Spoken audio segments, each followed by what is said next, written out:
નમસ્કાર, મારું નામ હેમાંગી તલાટી છે. હું મહુવાથી છું. રેસીપી લઈને આવી છું ચોકલેટ બોલ્સ. તો એની માટેની વસ્તુઓ આપણે જોઈ લેશું કે આ છે બ્રિટાનિયા મેરીગોલ્ડ બિસ્કિટ છે, જે 2 પેકેટ લેવાના છે.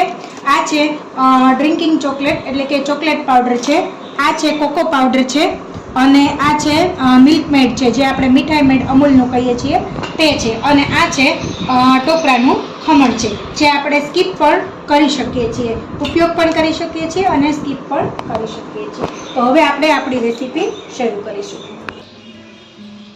ત્યારબાદ આ બિસ્કિટનો મિક્સરમાં ક્રશ કરી લેવાના છે અને તેને ચાળી લેવાના છે. એકદમ ઝીણું આપણે કરવાનું છે.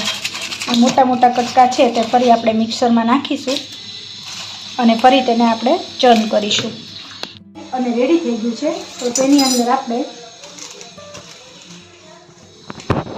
3 ચમચી ચોકલેટ પાવડર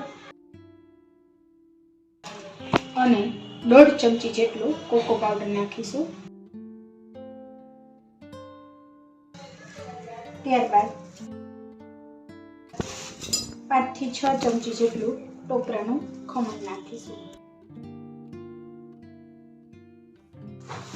બધાને સારી રીતે મિક્સ કરી લેશું.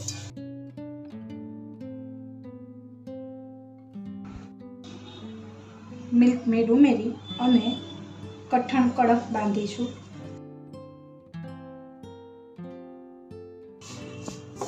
આ મીઠાઈ છે તે લગભગ 15 થી 20 દિવસ સુધી ફ્રીજ વગર પણ સારી રહે છે અને ફ્રીજમાં 1 મહિના સુધી સારી રહી શકે છે, કારણ કે એમાં પાણીનો ભાગ આવતો હોતો નથી, એટલે બગડવાની કોઈ શક્યતા રહેતી નથી. તમે આમાં આનો કોઈ બી શેપ પણ આપી શકો છો. જો તમે જોઈ શકો છો કે આ થોડું થોડું ધીમે ધીમે ઉમેરવું જરૂર પૂરતું, નહીં તો વધારે ઢીલું થઈ જશે.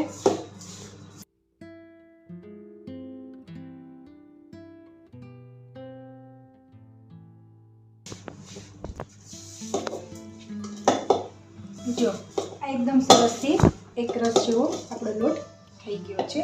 હવે અને આપણે નાના નાના બોલ્સ વાળીશું આ રીતે.